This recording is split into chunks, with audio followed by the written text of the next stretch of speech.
Shaun, thanks so much for the time today. How are you? Hey, I'm doing great. Sorry about earlier. My dentist tried to drown me today, so I was dealing with some things. Are you all right? My dentist tried to drown me. Yeah, you know how when you go to the dentist to get your teeth clean and they fill your mouth up with water as they're cleaning, tried to drown me. Didn't he have the thing that sucks the water out, that constant air stream thing? Yeah, but my point was if you don't put that much water in there at once, you don't need that thing. Wait a minute. Are you on nitrous oxide right now? No, I'm okay. That's a shame because I needed a crutch for missing my earlier time. All right, let's talk a little football, shall we? And it's good to have you anytime. So we're talking about the game you believe has the best chance for an upset. Which one is it? You know, it's something about youthful exuberance that makes it really dangerous. There's a lot of volatility with it. But it's also a confidence that's uncharacteristic. And I think it exists in New York, and I think it exists in Jacksonville. I think either the Jags or Giants are winning outright. I just think both of those teams are really confident. I don't think both win, but I haven't really narrowed it down yet. Sorry for not being definitive, but the Jags or the Giants are winning outright this weekend. So, Shaun, I'm an Eagles fan. And I hate to say it, I think the Giants have a great chance of winning. To me, one of the big differences is Daniel Jones using his legs, ran 17 times against the Vikings. That could be a formula for an upset, right, where the quarterback just sells out to run the ball. Well, it gives the Eagles, some of their own medicine. It's why they're so dangerous on offense, because of Jalen Hurts' ability to be evasive and athletic and extend plays and create explosive plays through his athleticism. But I'll say this. How good is Brian Daboll? Man, he had Daniel Jones looking like a franchise quarterback, and he left Josh Allen, and all of a sudden Josh Allen looked a lot more like that guy from Wyoming that was turnover prone and extremely raw. We're talking with Shaun King. I'm afraid you're right, although I don't know if it matters who Josh Allen's offensive coordinator is, right? Because I think that he's out there, or it seems, Shaun, you'd know more than I would. It seems like he's out there going for those home run plays when there is safer throws available to him. He's just not doing it. Well, it's the gift and the curse with a guy like him that's that talented, that physically imposing. Patience is not always something that's, a known commodity to super, super talented people.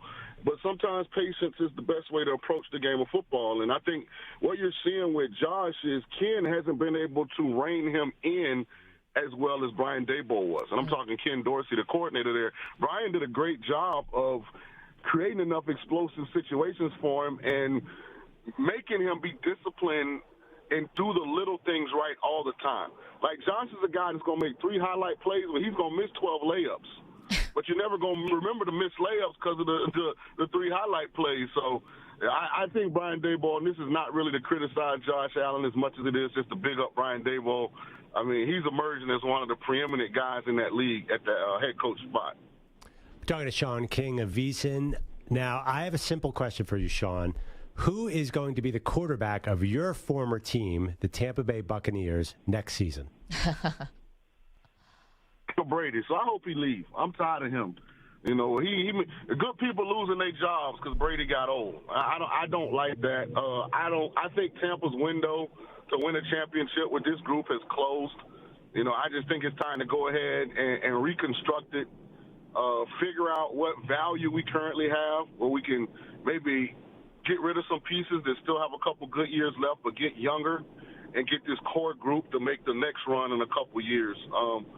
Appreciate everything that Tom did. He brought us a championship, but, we didn't lose that game against the Cowboys because of Byron Leftwich. We lost that game because Tom Brady's gotten old. And if all of us keep living, I'm talking to myself, Maggie, Andrew, everybody listening, we're going to get old too. It's amazing how you step off the sidewalk onto the street, and it seems like it's a 10-story drop now as you get older. That's what happens to us. So, Shaun, where do you think Brady is going to play next year? If not Tampa, where? Well, I wish I had Brady's options. Doesn't he have a $300 million deal waiting for him at Fox? Mm-hmm. I would go ahead and, put on nice suits and talk about the game. But, I would imagine if he ends up in Vegas with his good friend Josh McDaniels. I just think if he was going to play another year, that probably is the perfect match. I mean, can you imagine the amount of 12 jerseys that would be sold with the Raiders black? I mean, jeez. So I can see that happening. I don't see him going to New York. I think at his age to go somewhere, sign up to play those games outdoors, I just don't know physically if he has that left. So if he plays. Oh. Lost you there for a second, Shaun. If he plays, I would assume it's in Las Vegas. So you think it was unfair of the Bucs to let Byron Leftwich go today? Hell yeah. Like, what, the guy forgot how to call plays? I mean, wasn't he the OC calling the plays when we won the Super Bowl? Wasn't he the OC last year when we made the playoffs and beat your Philadelphia Eagles and then came all the way back against the eventual Super Bowl champion Rams only to give up a ridiculous play to kick a walk-off field goal that passed to Cooper? Like, I mean, what? Did he forget how to coordinate all of a sudden? Well, there's 10 openings for other offensive coordinators. It's amazing how different the energy is towards certain athletes if people really like them. Shaun, do you think that the same thing happened to Arians, though? Did you think Arians wanted to leave the sidelines to go up to the executive suite? Arians walking away makes a little more sense to me because I know how highly he thinks of Todd Bowles and Byron Leftwich, and putting them in those positions, I could see him doing that to elevate their careers.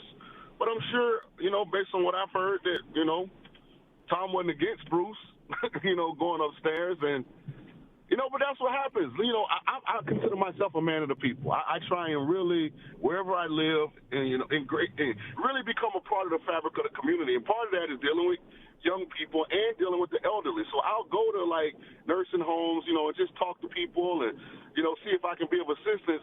And, man, them some of the most stubborn people I ever met in my life. And that's what Brady is now. He's old and stubborn. What about Rodgers? Where do you think he plays in Green Bay next year? It's interesting. I don't know if you guys saw the Rob Gronkowski interview with Pat McAfee. Yeah. And he had Aaron on, and he asked Aaron about coming back. And Aaron said, I think I can still win an MVP. And Gronk called him on it, and I was so happy he did because I think that's always been Aaron's problem. I think he's very selfish. I think he's very self-centered. I think he's so consumed with Aaron Rodgers that he's kind of tone deaf to some things that we would think would be common sense. And so if he comes back, he comes back. I don't think he's winning another championship. Based on his comments on Pat McAfee, I don't know if it matters as long as he wins another MVP. All right, Shaun, we have 1 minute left. Real quick, Lamar Jackson, will he return to the Ravens? I mean, you have to think not. I mean, if they haven't paid him up to now, why would they pay him? I mean, obviously there's something contractually that they can't agree upon, and to let it get to this point, I mean, why let it get here and then the team decides, okay, we're going to give you what you want? I think he ends up somewhere else. How about Tampa Bay? Hey, we'd love to have him. We would absolutely love to have him. I think any organization would. I mean, he's an outstanding football player. He's been a league MVP. I know he's a guy that cares about winning championships. Yeah, that's a shot at Aaron Rodgers. So you're going to get a guy that's focused on more than just himself. I mean, I for the life of me don't know why Baltimore won't give him what he wants. Shaun, can't tell you how much we appreciate this. Hope, the teeth heal and everything's good. And you're the best for doing it. Thank you so much. Hey, thanks for having me. I know, please don't put in the headline King bashes Brady, please. Too late. King out there. King almost drowns at dentist office with former quarterback survives near scare. See y'all later, man. See you, Shaun. Appreciate that.